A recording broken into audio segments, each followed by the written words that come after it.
Hello, hello, hello, and welcome back to the IBS Freedom Podcast. You can see visually on YouTube, at least, that we have a special guest today. And this time, not a healthcare professional. I know we have a knack for interviewing therapists in particular, but this is actually one of my patients, Hannah. And we wanted to talk a bit about the molds, the moldy, the molded, and I don't know another word. Anyway, you can see how well I thought this out. And I want to preface this by saying, A, thank you for coming on here, Hannah. And B, the reason why we're talking about this on an IBS podcast, it might be a little surprising to you, but the reasoning behind it is that anything inflammatory or anything that hurts your body could disrupt your entire body, including but not limited to your gut. And that seemed to be at least partially the case for Hannah here. So I thought it might be beneficial, rather than just hearing us yammer on about the science of it, it might be beneficial to hear the story from the horse's mouth from somebody that I've worked with for whom this seemed to be a really big issue. So Hannah, what do you want to tell the good folks at home? Do you want to start with some of the symptoms you were experiencing and why you sought out my help, I guess, paint the picture of where you were. And then we could talk about how we came to the conclusion that mold was a pretty big driving force for your issues. Yeah. Maybe we can start at the beginning. I think I sought you out because I found your podcast. That's actually how I first found you. Big plug. Whoa. Here we are, full circle. Yep. But yeah, I sought you out because I knew that for me, gut health was an issue. I was having some irregular poop, some other gut health issues, and I knew for a fact that it was affecting me almost every day, if not every day. So I knew that was a big factor, but also there were other big things and big systems in my body that were affected, from the nervous system to allergies. There were things kind of all across the board. So, I kind of sought you out to get a start with the gut stuff and see what else we could hit from that direction. Yep. And I remember in particular too, you were having really wicked reactions to any sort of dietary yeast. So if something had nutritional yeast or yeast in bread, you would just be Yeah. massively inflamed for days or weeks afterward, even. Yes. Yeah. I noticed this reaction once I moved into this moldy building. I didn't realize necessarily that the Mm. mold was a problem until about 2 years later. But now reflecting, once I moved into the building, I had issues and reactions to eating or drinking any yeast. So, Mm. for example, breads would set off my system. Yeast extract, I've discovered, is a really big, it's an ingredient that's found in a lot of processed foods. So I found I reacted to a lot of those. Also, beer and wine, and a lot of the brewed hard seltzers are all brewed with yeast. So I Mm. found an increase in symptoms after eating or drinking all of those things. So that kind of set off an idea bell in my head. I'm like, I can't eat or drink moldy things with yeast and mold. Maybe there's something more going on to this story. Yeah, going on here. And I don't remember in the beginning, did we hypothesize some gut fungal issue and candida yeast stuff? I do remember the first time we met talking about, oh yeah, this building for sure has mold. Yeah. I do remember that much, but I don't know if we kind of thought, maybe we do the gut-based antifungal kind of stuff first, and that if we need to have you move or get out of there or deal with the mold, then maybe we'll cross that path when we get there. Yeah. I think that so prior to seeing you, I had been seeing a regular GI doctor, MD, who I saw in person for about a year or so. And so she had me on a few rounds of Xifaxan for SIBO.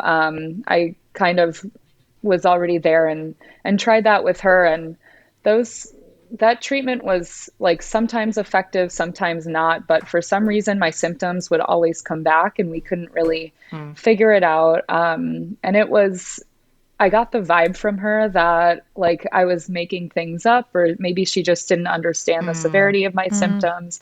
It got pretty difficult, and upsetting to see this particular provider. So after that set of experiences, I kind of hopped around to a few GI doctors, again, in like the conventional medicine realm, and still wasn't really, I don't know, finding that uh, the providers were listening to me or like kind of having ideas that would make sense for me and my body. So yeah, I think that's another reason I sought you out.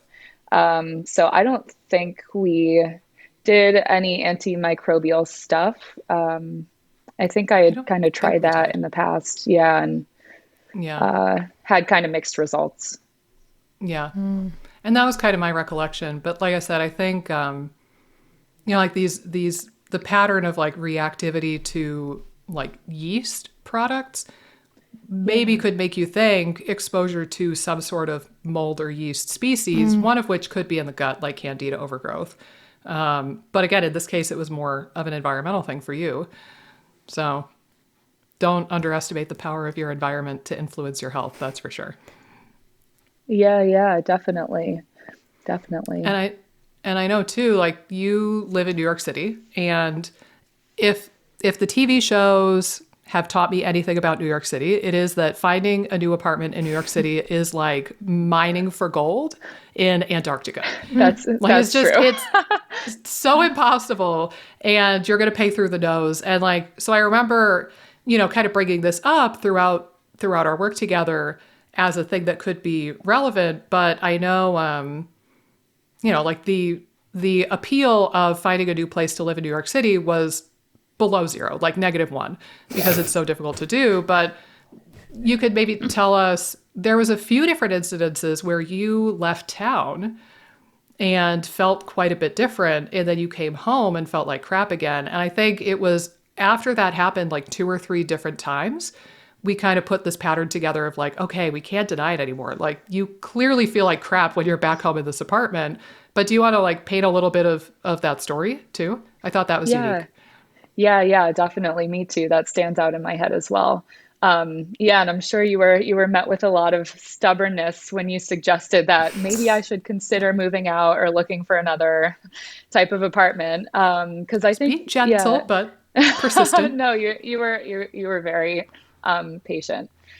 Um, but yeah, I think it's not often that people want to leave a place where they enjoy living, and Yeah. maybe their friends are there, their family members are there, their whole life is there. Like we associate home Mm. with like the physical place that we reside, we go back to every day. So it can feel like very difficult and almost like a personal attack to have to like get up, and just the idea of getting up and moving away from You heard your you heard it here, folks. I attacked her. That's I what she's know. saying.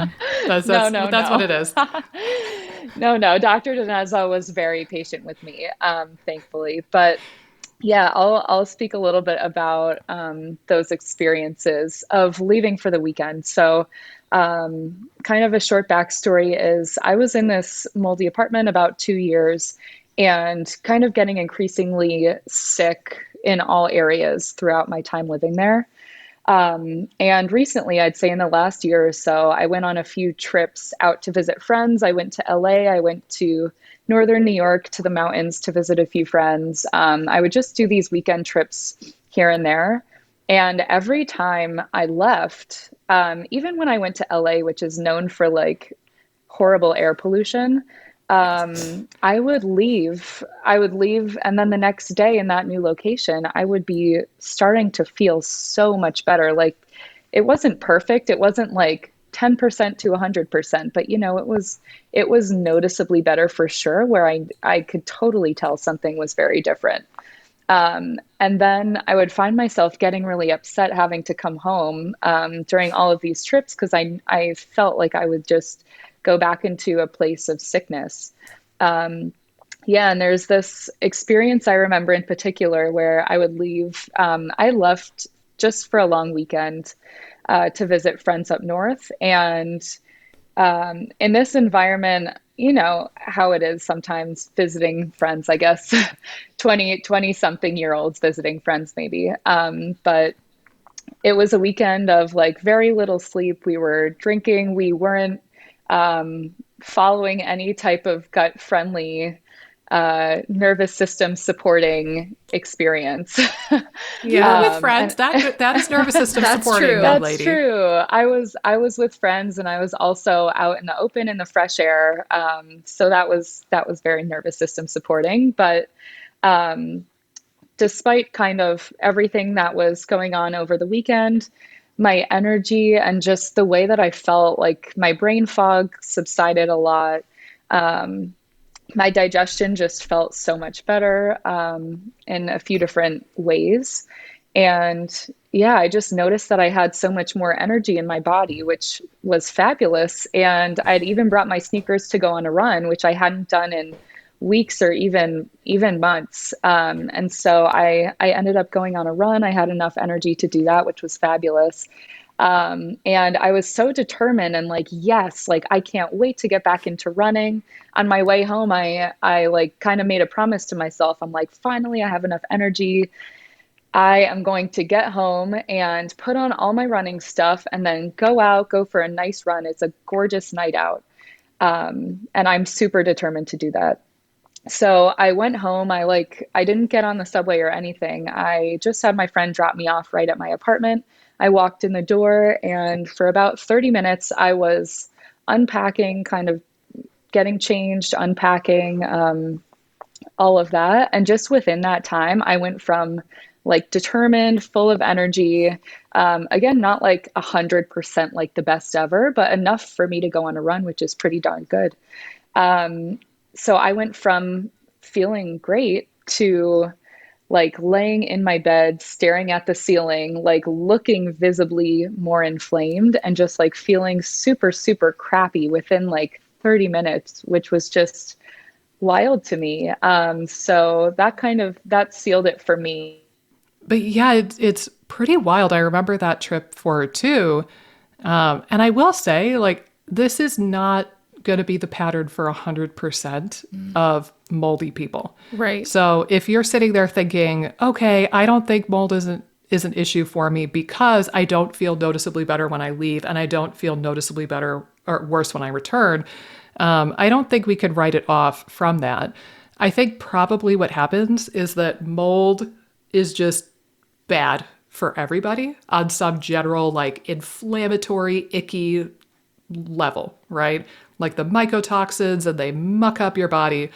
I think that there's like a baseline level of, oh, mold is just not good for any human being.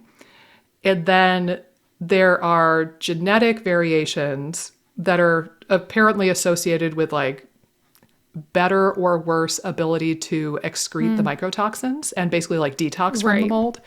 And they say like 25% of the population has like the moldy genes where you're not going to be as efficient at excreting.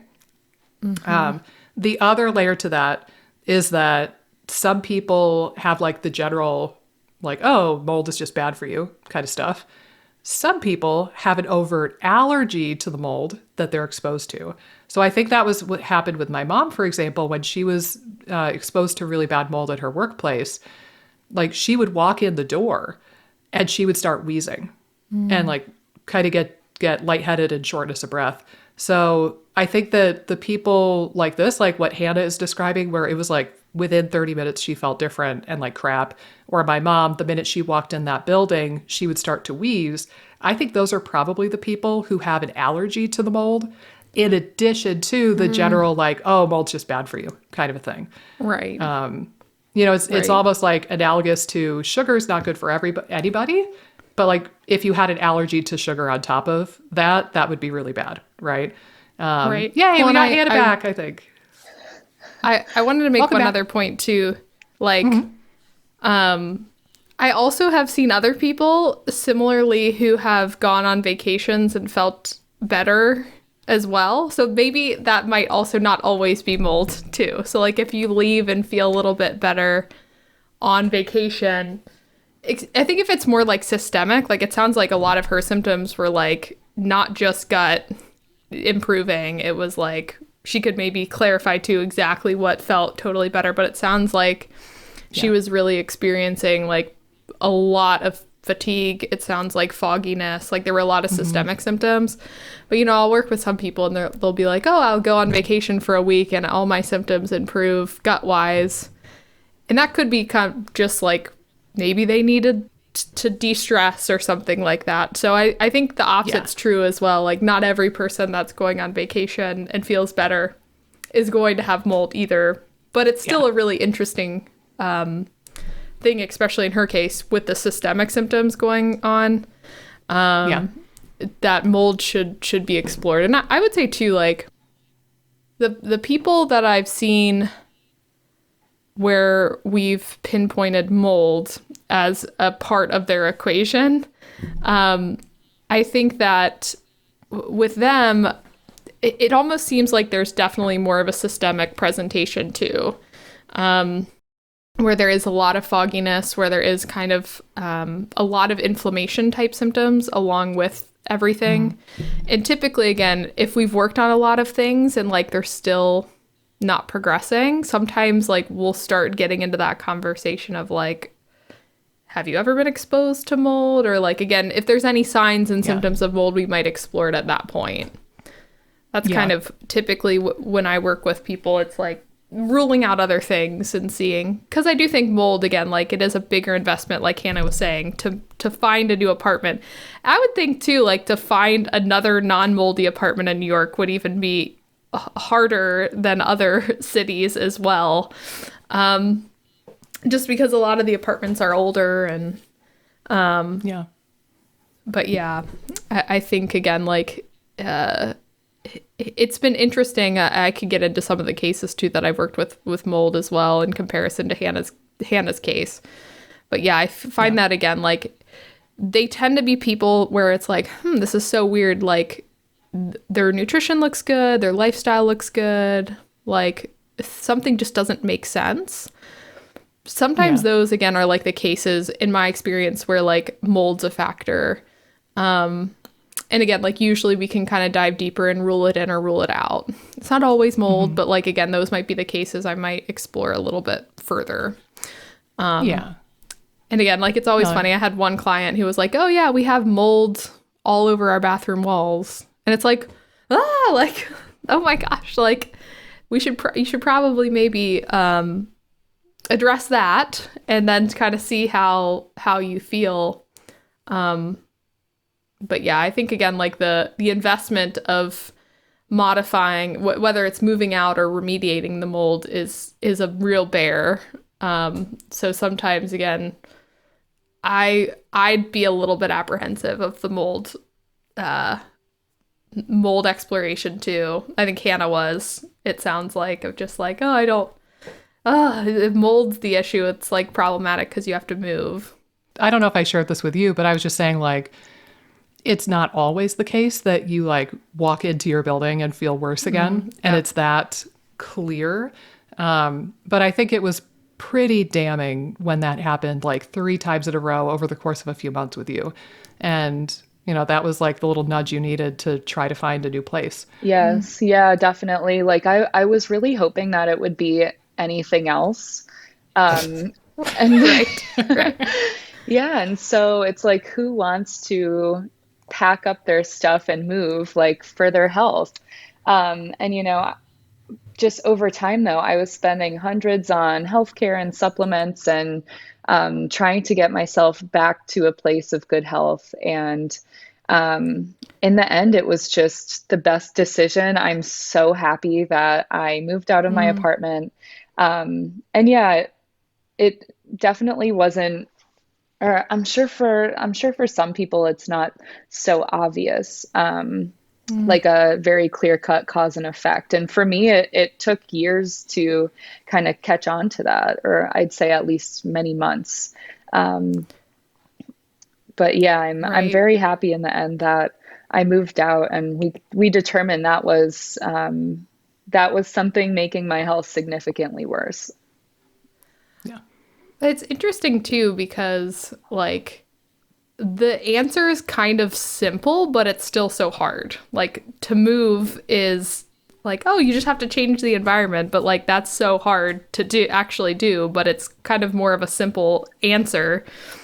I was curious too, like when you were talking about mold, I know you're like, oh man, I don't like mold's not something I really want to deal with because of the move, but I know like some of the mold space is very intense too. I think same thing with some of the SIBO spaces are like very intense with like super strict diets and you have to do it this way and that way. And I think the mold world is almost even maybe slightly worse where it's like you better burn all your possessions.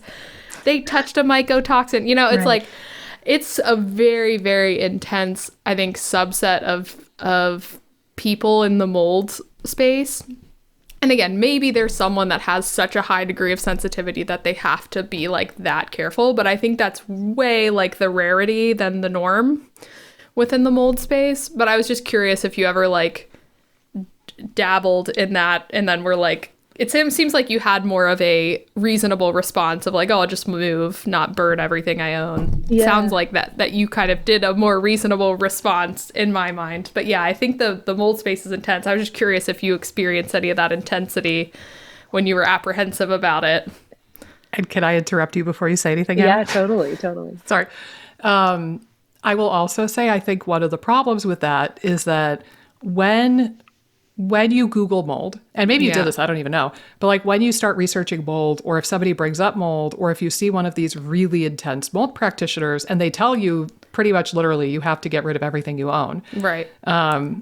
That is a major, major, major deterrent for the patient to even want to go down the road of mold. Right. If it was a more moderate conversation of like, oh, take some glutathione, try to sweat as much as possible, and, you know, like, just get out of the moldy environment, then I feel like more people would be willing to have that conversation versus the idea of like, not only do I have to move and possibly take some supplements to like excrete the stuff out of my body, but also I have to burn everything I own. Like not a lot of people are willing to go that route.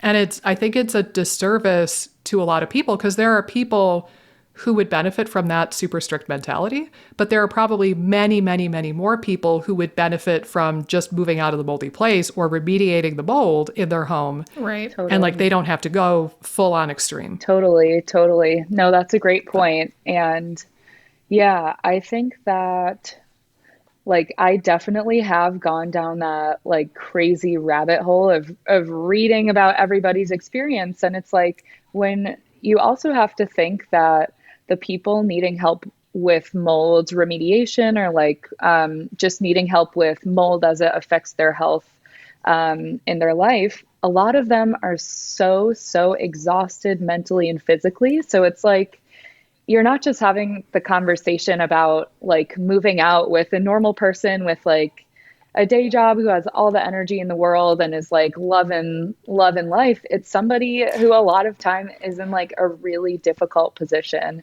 And like, I guess I'll just speak for myself, but I was very limited at times by my mental and physical energy.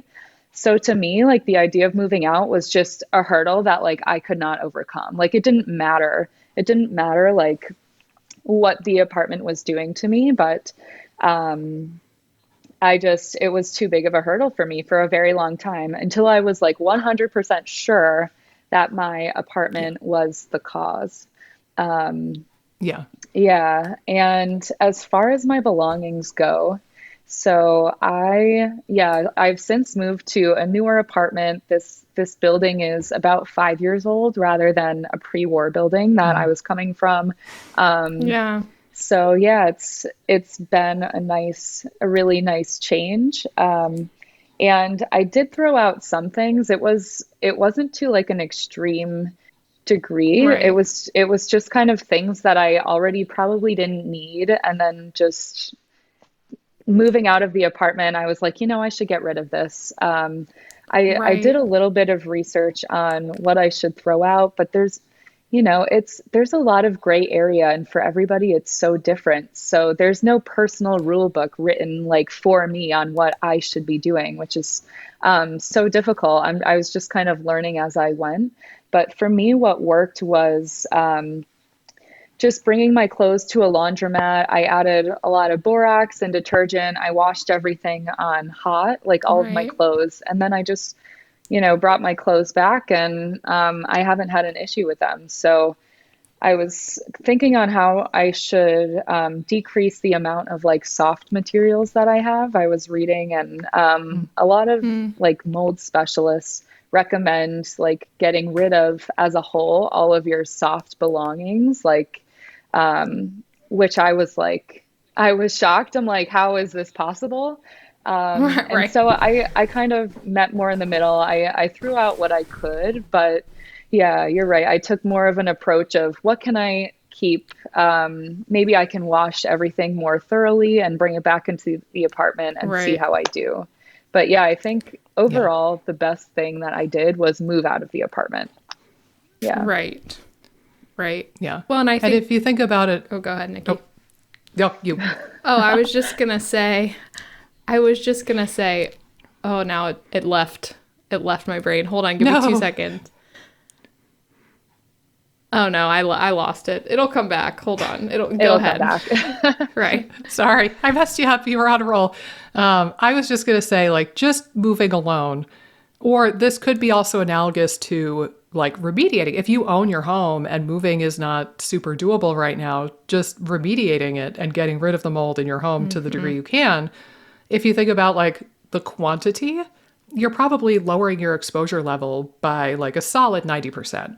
Even if a little bit of it follows you on like the couch or the bed or the clothes, like you're at least dramatically reducing your exposure and your load. And then I do think it'll dissipate over time too, as the Yeah. furniture kind of off gases and as you clean it Yeah. more frequently. Yeah. Yeah. Because mycotoxins and like mold spores tend to accumulate and settle in household dust too. So just as you clean, generally you're going to clean up some of the mold spores and Yeah.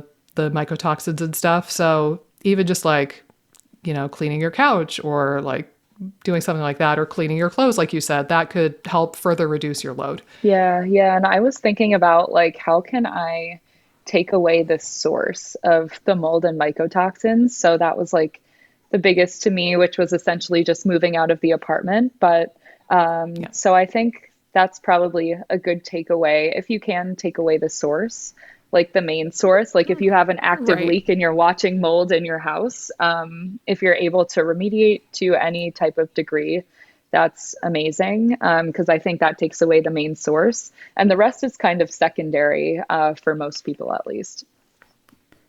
Right. Like if you're in a moldy building and taking tons of glutathione or something, but not leaving the moldy building, that's not really going to solve the issue. You're much better off putting your Yeah. time and energy into getting out. Yes. Like again, if you have to prioritize. So I think that's a really great point. I also my thought came back. So, oh my God, now I lost it again. What is with my brain? one I of have those like days. mom brain now. Okay, wait. Okay, I lost it. I lost it. It'll- I'm it'll gonna Listeners are have on to the edge of really. their seat. I know I'm gonna it'll come have to back. jump in like right when it comes. It's probably not even that great of a point, to be honest. Just do one of these numbers as soon as it comes back, and whoever is speaking will immediately be silenced, and you can just get it out immediately. Oh, How wait, about that? Wait, it came back. Okay. So I also think that like in the mold space as well, like you aren't ever going to totally avoid mold. Like at some point you're going to enter a building that has maybe some mold in it, but you're not living in it. So like again, you're not going to have the accumulation like you had at your building that you were living in before. But I also think again, it's really important for people to understand that, like, I think it's virtually impossible to totally avoid mold. And I think sometimes people will get in the mindset where they think maybe they can. You can avoid living in mold all the time, but I think that there's going to be like weird buildings or bars or stuff that you could go to that has some mold in it, and that's okay. And I think you might even feel some effects. I know sometimes people that are really sensitive to it can kind of feel like, oh, I think there was like some mold in that place, and maybe doing some detox when you get home or whatever. But I think that's like something to acknowledge too, from like a stress angle, is like just acknowledging that like you can't totally 100% avoid mold in its entirety. Or again, you're going to limit your life if you're going to try to do so. Yeah. I think sometimes I've worked with people where they get extra like intense or anxious about going into somewhere moldy once they've had mold. And it's like, I just don't know how you can totally avoid it. But you might have like a plan in place if you feel like you had some effects from like staying at a moldy hotel or something, or whatever it turns out to be, where you spent some time in mold, if that's going to affect you in some way, having a contingency plan. But I don't know if you've kind of experienced any of those feelings, or like, it sounds like you have a balanced life if you're kind of out with friends and enjoying your 20s. I try. But again, I don't know. Yeah, as we should. I mean, you're only in your 20s once. So better live it up. But yeah, again, like, it sounds like you have a balanced approach. But I think like there's been a few people that I've talked to in the mold space where they get just hyper vigilant about mold everywhere. And it's like, I just don't think you can totally avoid it. Yeah. So that was my point that kept coming and going. And I kind of wonder if those are the people who tend to have more like orthorexic eating kind of styles, you know, like obsessed about healthy eating, or like I've shared the story a few times about the environmental medicine conference I would go to in Scottsdale every year. And like there are a lot of naturopaths that go to that conference who are very smart and very wonderful people, but they are neurotic. Yeah. And, you know, that we're trying to gather in like the front of the hotel or whatever to get a dinner date going.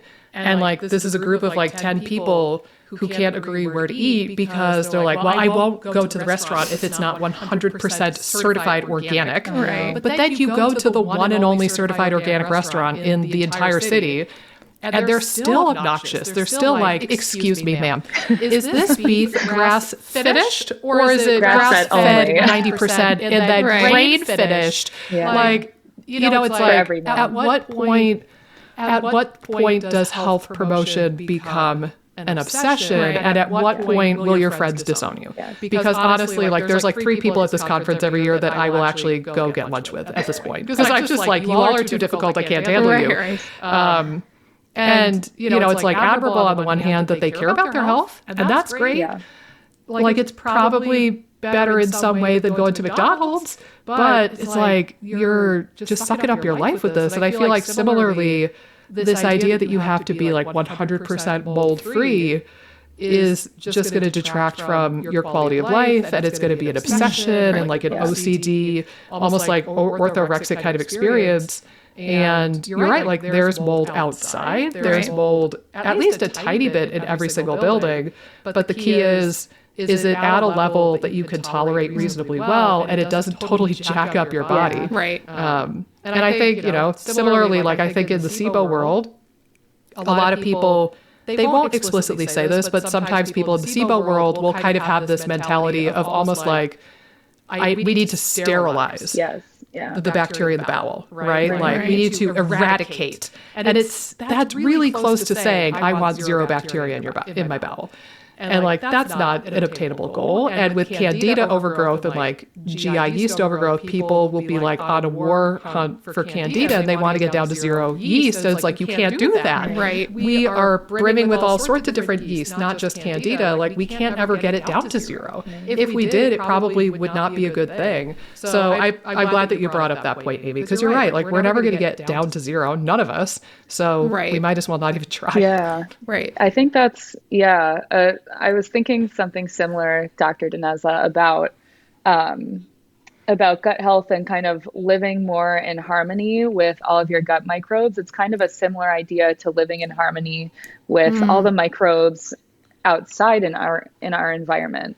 So I think a lot of people with mold illness, me included, like become on this high environmental alert, and it's nothing that we mean to do, but it's just something that happens over time. Like your environment makes you sick, and so you kind of go into certain environments either expecting to not feel well, or it's very easy, like your body is just kind of, and I don't know, between nervous and immune systems, it just feels like you're on alert for mold, and maybe you can smell it more easily or detect it in other ways more easily. And it can really be limiting in what you can do and where you can go. And you're right, it can totally become this like obsession and rabbit hole that's really difficult to stop. So I think, that's a great point.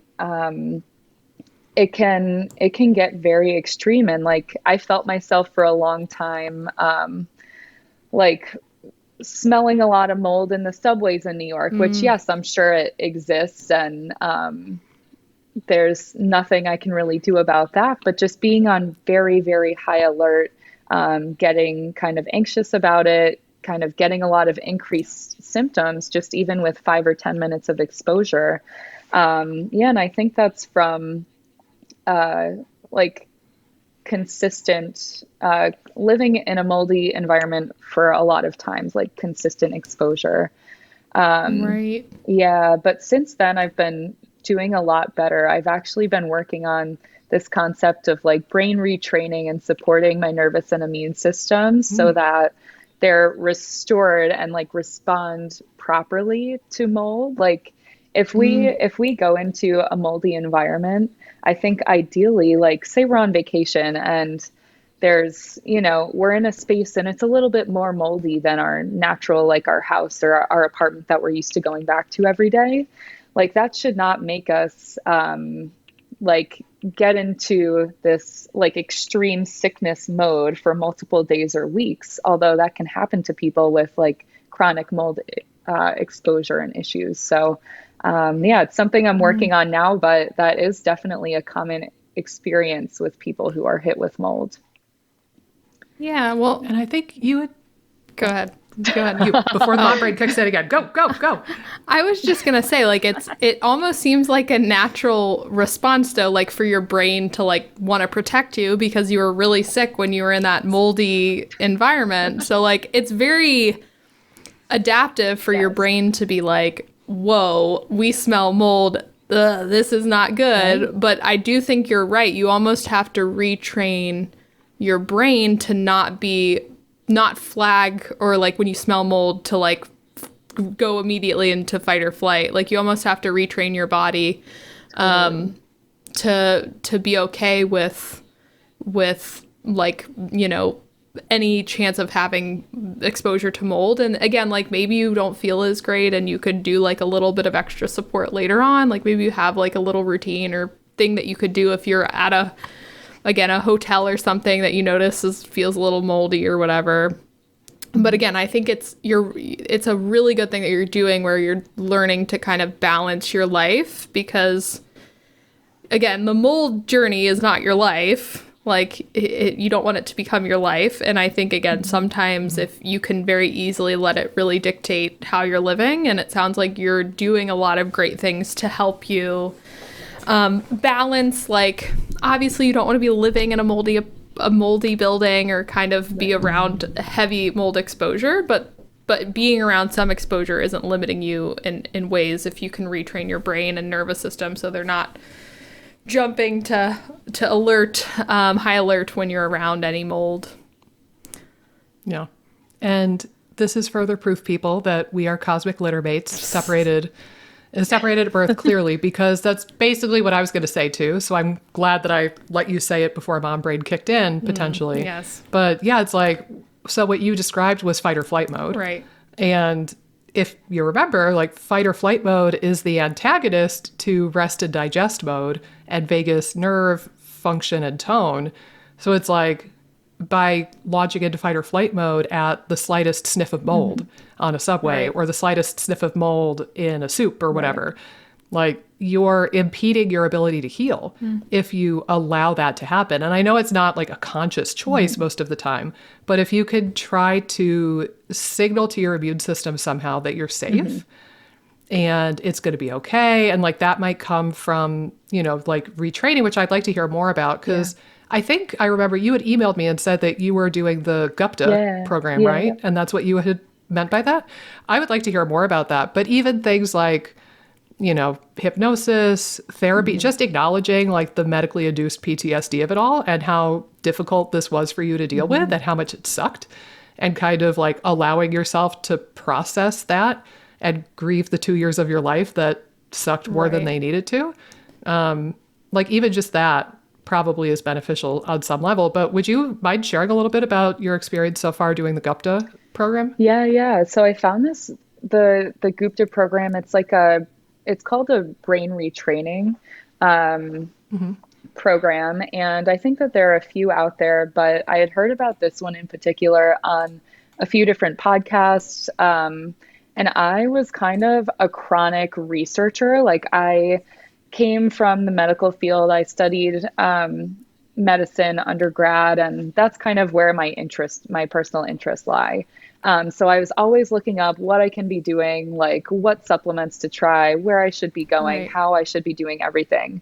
Mind you, I like didn't have any energy at all, barely. And, I wasn't even watching Netflix or YouTube. Like, I didn't even have enough energy to pay attention to those types of videos. I Right. was like literally spending all of my energy on like trying to get better. And it just was, I thought I was doing it in my best interest, and I did learn a lot. But now that I am no longer in a moldy environment, I felt the need to like take a step back and look at my whole life and say, like, where do I want to be? Like, in 5 years, I don't want to be down this like mold rabbit hole. I want to be enjoying my life and going to places, going on vacations and seeing friends and not be limited by this. So I'm like, there has to be a better way, and like a way that I can recover my nervous and immune systems. And like throughout my kind of mold and health journey, I felt very strongly that both my nervous system and my immune system were very involved in the way that I was feeling. And so, yeah, this Gupta program that I'm doing kind of is aimed at like supporting both of those systems. Um, yes. I Cool. think I've had another patient do it too, and I don't remember all of her takeaways, but I think generally speaking, she liked it and thought it was helpful. So it's good Yeah. to hear this kind of stuff because these are, there's so many different tools that could be helpful Yeah. for different people. And like this is one of the many tools that you can have in your tool belt Totally. potentially to retrain your nervous system. Because, like you said, if you launch into fight or flight mode at the slightest sniff of Yeah. mold, you're going to impede your healing and your quality of life overall. Yeah. And you can try to like make decisions around it in the moment to some degree. Like I know there's an herbal conference I go to out in the mountains of North Carolina every year, and up through this year, it was held at this YMCA, and you could tell the buildings were older than dirt. It was a beautiful campus, but absolutely older than dirt. And I had my suspicion that it was probably moldy, and then I went there with a friend one time, and immediately, like, she walked to the building and she was like, "Oh, moldy for sure." But I don't remember now, but I think she actually like made a point to not attend as many lectures Mhm. even because she was worried about the mold. It's like, well, I don't know, like maybe had she brought like some glutathione or some binders or something, like maybe she could have coped with it a bit better. And we just knew not to stay on campus the next year Right. because the rooms for sure had mold too. Like it's one thing to go to the conference during the day in the mold and then go somewhere else for the evening. Hmm. But it's another thing if you're sleeping on campus also. So it's Right. like 24/7 with the Around you. mold for that time period. And I know too, like she talked to one of the herbalists at the conference and explained what was going on. And I remember he gave her some supplements. I think it wasn't anything fancy. I think it was tincture, turmeric tincture. So not, these fancy curcumin, proprietary blends that have the biopterin black pepper in it that cost you $80. It was literally like $20 bottle of turmeric tincture. Mhm. And I think he also used, there was this like paste of just blueberry. I forget what exactly it was called, but it's from Herbalist and Alchemist, and it's basically just like a blueberry paste of sorts. And it's really high in polyphenols and antioxidants. And I think that he just gave her like one dose of those two things, and she felt profoundly better and was able to get through the rest of the conference. So, even just tinkering with having some anti-inflammatories on board, if you think you might get some exposure, or if you're worried about it, or if you go to a conference every year knowing that the buildings are chock full of mold, that you can kind of work around it to some degree, but hopefully don't let it dictate your life and what you're able to do too much. Yeah, yeah. It's the goal. Yeah, definitely the goal. And I think that recovering from something like this, it can take a long time, and it also happens in kind of steps. And I had always seen that like recovery, the graph where you have the two lines and you have the straight line, and everyone thinks they're going to recover on this perfect straight line. And then recovery is actually like two steps forward, one step back, or even two steps forward, two or three steps back sometimes. And I was very determined. I'm a very type A, like hardcore type person. And I'm like, no, I know these other people are like, they're in the bottom graph where Right. they're like taking their steps back. But that's not me. Like, I'm people special. don't know me. That Right, graph right. is based on somebody else, but I'm this top line. I'm even higher than the top line. But no, absolutely not. And so I think if, yeah, to kind of speaking to Dr. Dineza's conference, like some people might be in that stage where they enter a moldy building and they're super sensitive and they can't handle it. They might need to like not go there again and like take some time away from that and do a few more things than you might need to do to recover from that. And that's okay. Like, we're all kind of at different places in our recoveries, and you might have a goal of like going into a moldy building and not having a reaction or severely or reacting like much less than you used to, but you might not be there yet. You might still have to take certain precautions. People might look at you a little bit weirdly, or if you order something different on the menu, or start like explaining what you've been going through a bit, people might give you a weird look, but you're on the path to recovery, and you will get there. So It's it your is journey, your not journey. theirs. Yeah. Right. People may not Whoa. understand, and that's okay. But you're on your own path to recovery. So I think that's what counts. We're all kind of in a different place, and that's all right. Yeah. Very true. Yep. Very true. Oh my goodness. Good stuff. I don't know if I have a ton more to add other than I imagine there might be a few people listening to this who are like, it's kind of like where you were, where you're like, oh, crap. Like finding a new apartment in New York City is going to be damn near impossible. What can I do to improve my situation without moving or remediating? Right. And like we kind of did this to some degree in the beginning. I think I remember like telling you to take some glutathione or recommending. I Yeah, didn't tell yeah. you. I wasn't a meeting.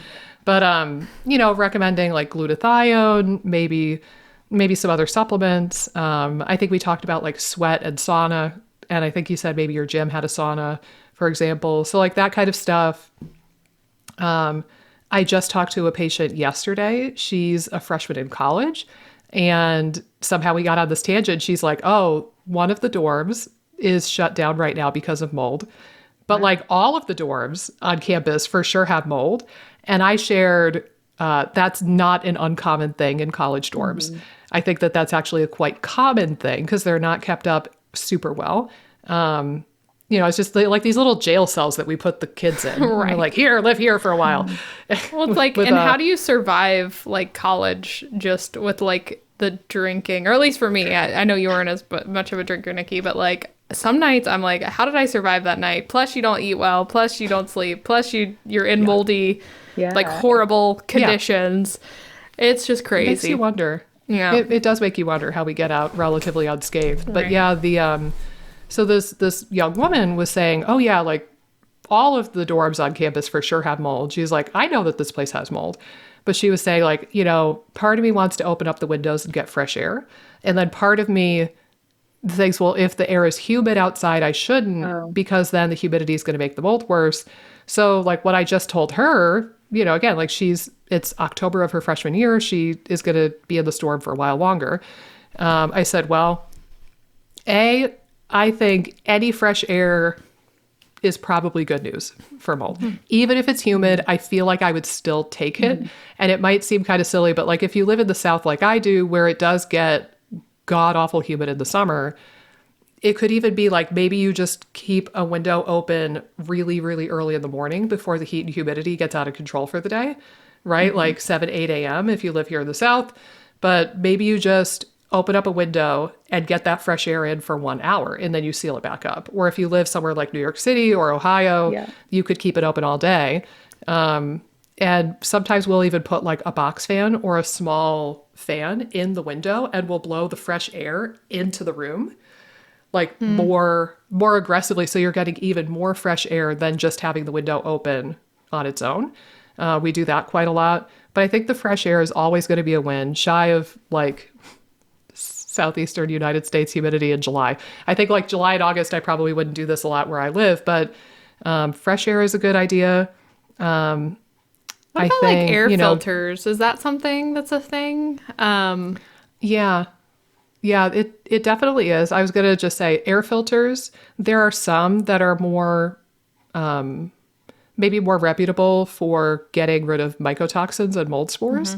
So I know there's one called the Austin Air, for example. It's pretty pricey, but it does filter out even mycotoxins apparently. So Right. something like that.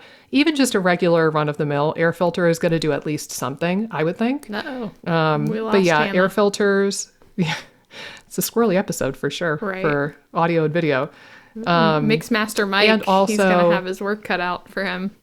yes, yeah, this is a good plug. So we'll give credit to my husband, who's an audio geek, and I recruited him slash he recruited himself to do our audio editing. So if you're enjoying our smooth, sexy audio for season 2, partially it's because we learned how to use our microphones slash we got new microphones, but also it's because Mixmaster Mike, Triple M, if Yep. you will, is hard at work editing the audio for us. So had to plug my husband for his hard work. But even just a dehumidifier also, like you can run a dehumidifier. They're not terribly expensive. We actually have one in our bedroom because like if we shower and we get a lot of humidity going, we'll run the bathroom fan, but we also usually turn on the dehumidifier for like an hour after we shower. And that Right. way the thought is like just kind of getting the humidity back down. And then there's a spray. I don't know in truth how well it works. I had one patient who used it and thought that it was really helpful, but I think it's called EC3 and it's not terribly expensive. It's like 15, $20. It looks like a 409 spray bottle and you could do a little bit of spot treatment if you know that there's like one particular area where it could get mildewy or gross. You could maybe do some spot treatment with something like that. I've heard mixed reviews on using bleach on mold. I've heard, Yeah. I think that's a Yeah. widely talked about thing. But then I've heard or I've read other resources that say, no, you're basically just bleaching the color out of the mold so you can't see it, but you're not actually getting rid of the mold. Right. So bleach may be hit and miss, but the EC3 Yeah. spray, apparently, I had one person who thought that it worked pretty well. Yeah, gotcha. I also remember reading about that EC3 when I was trying to figure out like what to do with all of my things. I also Yeah. read, and this is what I use now, and I used for my clothes, and it seemed to be really, really great and affordable. But I mixed borax into my wash, and I would also like put it into a spray bottle, mix it up with water, and use that to clean things. I think it's all natural, and it so far, especially with my clothes, it's worked really well. Oh, Yeah. nice. Yeah. Yeah, that's a good one Have I you didn't all know heard about. anything about air filters? I never got an air filtration system, but I know that like some people, I've read that some people use those. If you're kind of in a pickle and you're one of those people who might not be able to move out of a place right away, you need to buy a bit more time. I've heard that's something that you could do to maybe Yeah. like kind of put a band-aid on it for now. Yeah, and I think that might have been when Oh you yeah. cut out with our Yes, yes. swirly recording. But yeah, I was sharing. I think it could do at least some Yeah, good. Certainly, I think it's better than gotcha. nothing. I think any old air filter to some degree would help. Even changing the air filters in the vents, like in the Hmm. ceiling of your home, that could be even something. Because again, like the mold and the mycotoxins accumulate in the Hmm. household dust. So if you could just keep dust under control to the extent that you're able to, that Yeah, presumably would keep mold burden down a little bit. There are some fancier air filters that are more expensive that specifically have like evaluated their ability to filter out right. mycotoxins and mold spores, and they they're like certified or whatever. They're a lot more expensive, but I know one is called the Austin Air. I think that's a good like 5, 6, $700 for one of those Wow. bad boys. And then the I Adapt Air. So like lowercase I, kind of like Apple, lowercase I, adapt, all one word, new word, air is the other one that I have heard good things about. But again, it's like a $500, $600 air filter. And if you're thinking of getting like two, if you have a big Right. house, it's like if you buy a Pretty couple of pricey these, for sure. you're getting, yeah, you're getting to the point where you're like, maybe it would make more sense to move or Yeah. remediate at that point. Because if you're spending a couple $1,000s just managing your symptoms and managing the air quality. But yeah, I think that could do at least something if you're in a Yeah, pickle. definitely. Also, I think something that not a whole lot of people kind of think about, but something that came to the top of my mind was cars also have air filters, and nobody really thinks about car filters. And I know it's kind of a small Mm, thing, but I remember going home at points and going into my family's car that we've had for like years and years, and I would feel super crappy, like noticeably crappy in the car. So perhaps if you're someone who is exposed to mold or has a lot of symptoms that you think are coming from mold, and you have a car, perhaps an older car, I think that changing the air filter of a car is a relatively inexpensive mm, fix. And, if you're yeah, spending significant time in the car every day, it might be something that you could try. It's a really that's a good, really good yeah. point. And do I have permission to make you guys a little Oh bit boy. paranoid? Sure. Sure. Happy Halloween. Yeah. Used, yes, happy Halloween. We're recording this in October. Used cars Oh can be a God. wild card because I'll share this. So we had a pretty significant hurricane in North Carolina in like 2017 or 2018. And there was like flash flooding in our town. Like there was a lot of flooding.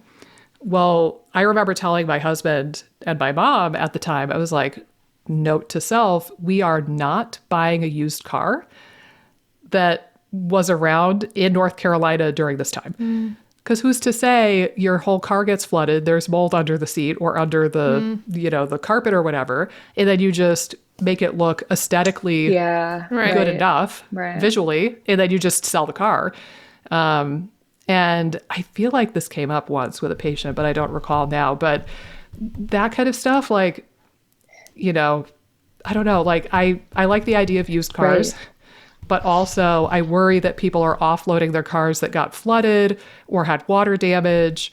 And it's just kind of a wild card. Definitely. So I think that there is a way that you can look up the VIN number of a car and you could see like where it was owned at different points. So, like, for example, if you saw that the used car you're considering purchasing was in Chapel Hill, North Carolina, and then all of a sudden the owner sold it in like September of 2018 or whenever the hurricane was, like that might potentially raise a flag for you. I'm not saying the whole town flooded, but like a significant portion of it Yeah, did. yeah. So it's stuff like that. Or like, the hurricane that just trashed Right. Florida. Right. You maybe don't want to purchase a car that got sold in this like month or two because maybe it was in the hurricane in Florida.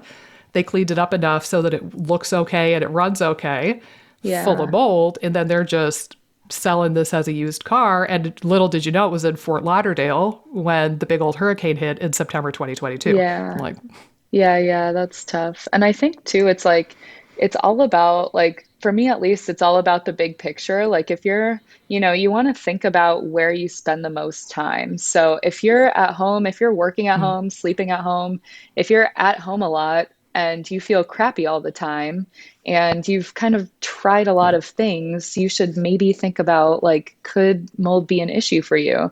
If you're also in the car for, like, say your commute is an hour or hour and a half every day. I don't know. It's not me, but some people have a long commute in the Right. car. If you're yeah, spending significant time in your car, you might want to think, like, okay, is there something in my car? Like, could I do a quick fix type air filter change in this car? I think, yeah, if you're only going in your car, on the weekends to and from the store, even if it was moldy, like for most people, it probably isn't a significant that you're not spending a significant amount of time in there. So maybe you don't need to go down this huge Right. rabbit hole and worry yourself. But if it's a place where you are often and spending a lot of time, it's like, what can you do to kind of support your health while you're in that space? Yeah. Yeah. Yeah. The only Yeah, I other, think that's a valid point. yeah, it's a great point. I was going to say, so we had, when we moved into this house, there was visible mold in the attic. So we had it remediated before we moved in. But the interesting thing was the company that remediated the mold, like one of the things that they did all the time for mold remediation is actually just cleaning the ducts. So like not even just the air filter, but like your actual vents, your ventilation system can really accumulate things like mold, and that could be spewing out everywhere. So like that was like probably where they would do most of their business, is just cleaning out ducts. I think they run like some sort of mycotoxin killing thing through the vents or whatever. I don't exactly know how they do it, but we actually had our vents cleaned at some point too. Probably Armand read some coupon or something that, oh, like we could get our vents clean. It was like no real thing, but I'm glad he did it, because the stuff they were pulling out of our vents was like insane, like toys and stuff, just like they hadn't been cleaned in like Okay, now I'm 60 surprised years, about like that. random stuff were just I was not expecting right, that. like I'm telling you, random stuff like toys and like just pulling stuff out of our vents that you wouldn't expect. It was super weird. Wow. We did have our vents cleaned, but I'm just saying that's another one that can be sort of like along the same lines of air filtration, where just having your vents cleaned, especially if you've lived somewhere for a decent chunk of time and you've never had them cleaned, or if it's an older house or something, might be an idea. Yeah, definitely. And again, like dust, even if it's not Right. moldy, is not going to do you any great service. Right. And like other weird chemically boogeymen settle in household dust too. Like all of the endocrine disrupting nasty chemicals like phthalates and parabens settles in the dust as well. So just keeping dust reasonably controlled and like cleaning out the vents every now and then is just kind of a good health promoting thing. I keep thinking actually every time like I vacuum and I don't know how. Like, I don't know if this house is a dust ball or if we are dust generating people, but every time I vacuum, and I try to vacuum like once a week or every other week, every single time I get like this ball of dust and hair that I affectionately have named the squirrel. Every time I vacuum, I tell Mike, I'm like, I got another squirrel. It's a big one. But I don't know how, but every time I think, oh, I should do like a quick snippet for an Instagram reel and just like literally a video of me vacuuming and just have like text going over the screen that talks about like these things settle in household dust. Therefore, vacuuming and dusting actually is a detoxification in a way. Like I'm doing a detox right now. Watch. I will do it now that I verbalized it out Speak loud it into because I keep existence. thinking I need to do it and I need to vacuum soon. Oh, well, it's Exactly. funny I'm 'cause manifesting. I feel like I need to get Armand to stop vacuuming so much. So just make sure make Armand not be able to see that, because he vacuums like Okay. like the cleaning people came today. He's gonna vacuum tomorrow. I'm Maybe like, he could put it to good well, use why and, even have and them head to come? Dr. Dinez's house. It sounds like right, exactly. He needs That's to right. he needs to hire himself out because he just like that's his coping skill in life. It like calms I him down wish. to Wow. vacuum. Right. To vacuum and If clean. only we all were so soothed. Well, that's his flavor of OCD, right, perhaps. exactly, but not mine. 100%. It's probably a very unhealthy thing, but he does Perhaps. keep our house very clean, so it cracks you me go. up. But I'm Well, like, we just paid people to come clean. It was vacuumed. Like we're two people. We couldn't have made that Yeah. much of a mess in 2.5. 2.5. I mean, Cece's 3 technically. Cece's but really not on the floor yet, though. Really, kind of. She has a donut that we True. put her on. It's like a donut mat, but I don't know. And Chip.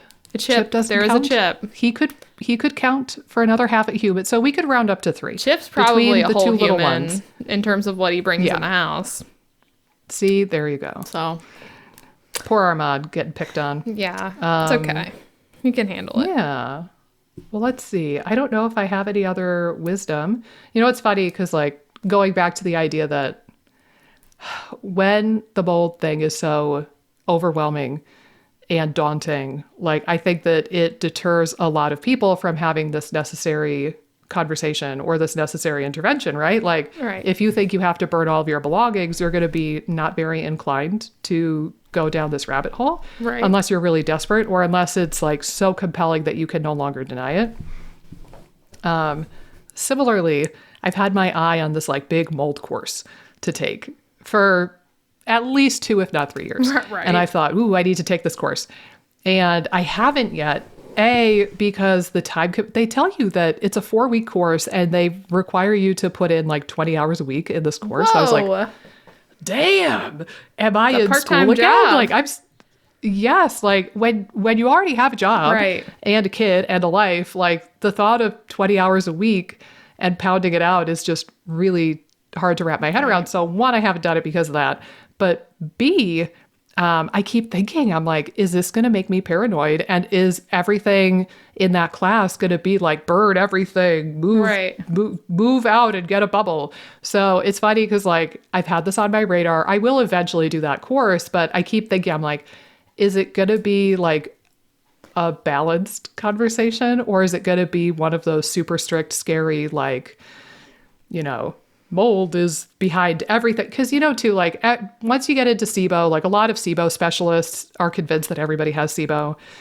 Right. And like the Lyme specialists are convinced that everybody has Lyme. Right. And the EBV specialists are convinced that everybody has EBV. And the frickin' mold people are convinced that everybody has mold. Right. I've seen patients like that, funny enough, where like another doctor worked somebody up for mold. And I could tell in the blood work, I'm like, oh, this person thought you had mold, huh? And they were like, yeah, how did you know? Because like they ran the big shoemaker Right. protocol and everything. So there are also people who are told that they have a mold problem that maybe don't. Right. And you know, that's hard. But I think the biggest thing is like, if you go to a mold specialist, just know that they're probably going to be more inclined to diagnose you with a mold problem as opposed to Right. somebody who does a little bit of everything. Again, ironically, Hannah came to me for her gut and her like reactivity to food. And then we ended up talking more about the mold than probably most anything else. Right. But yeah, just be aware of those people where it's like, all I have is a hammer, therefore everything is a nail to me. Yeah. Because that definitely happens with this space. Yeah. Yeah. I feel like I'm recalling like a piece of general life advice that I got one time, but very applicable to this. It's like everyone gives advice based on their own life experiences. And so like the things people say are like through their lens. And so Yep. it's not, a lot of people don't mean badly. It's just like through the lens of their research and their time and expertise and stuff. So yeah, it's just something to kind of keep in mind for sure. Definitely like with that class. Right. Yeah. Right. Yeah. And that's a really important thing to know. I would say even like if you look at people's professions sometimes too, like most chiropractors get into chiropractic because they themselves were helped by chiropractic or they have a family member who's a chiropractor. I was weird in that regard. And like people who get into functional medicine, like I was like this, like I got rid of 5 years of low back pain that was a mystery. And like I was able to get off of like 3 prescription medications for allergies. And I was able to like regulate my hormones and get my period regular and just like feel better overall. And I've stuck with this profession because that's what helped me.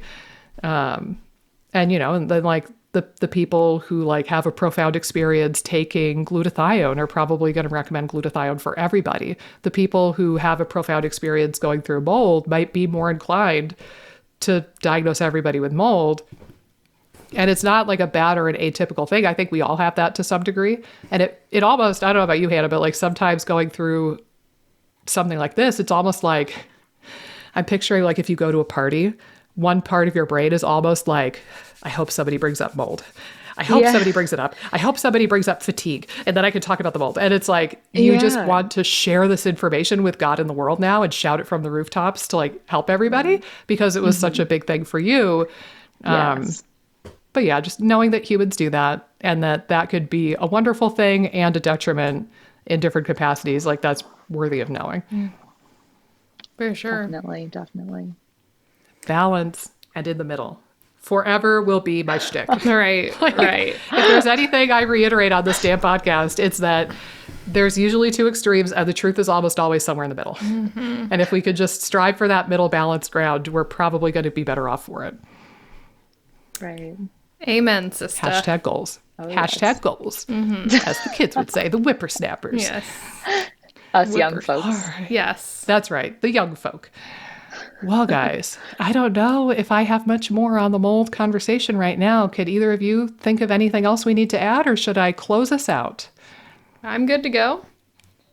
All right. Yeah, Well, me again, too. thank you, Hannah, for coming Yeah, on. And this let's is give great. her a round of applause, people. Round of applause. Thanks for having Round of me. applause. Yes, this Yes, is fun. and again, it really is full circle that you found us because of the podcast, and now look at you on the podcast sharing your story. Who would have guessed? I think we need to do this a little bit more often and like get Yeah. some of the unique and cool stories on here for people to learn from. Because I certainly hope that the people at home listening to this right now have benefited from it, or maybe they learned something. Maybe they thought all along that they had a mold problem, but they were too intimidated to go down that rabbit hole. Or maybe they never considered mold and now they're really thinking about it. So I hope that it helped somebody out there. Certainly, if you're on YouTube right now watching, if you want to comment down below, let us know if this episode helped you or if you had any epiphanies from it. And I'm excited to get into more cool stuff in season 2. So make sure you're subscribed, ring the bell, all the things that you would normally do on YouTube. And pretty please leave us a nice review on Apple Podcasts now that we have this new sexy audio for you to listen to. And we will see you right back here for the next episode of the IBS Freedom Podcast. Toodaloo.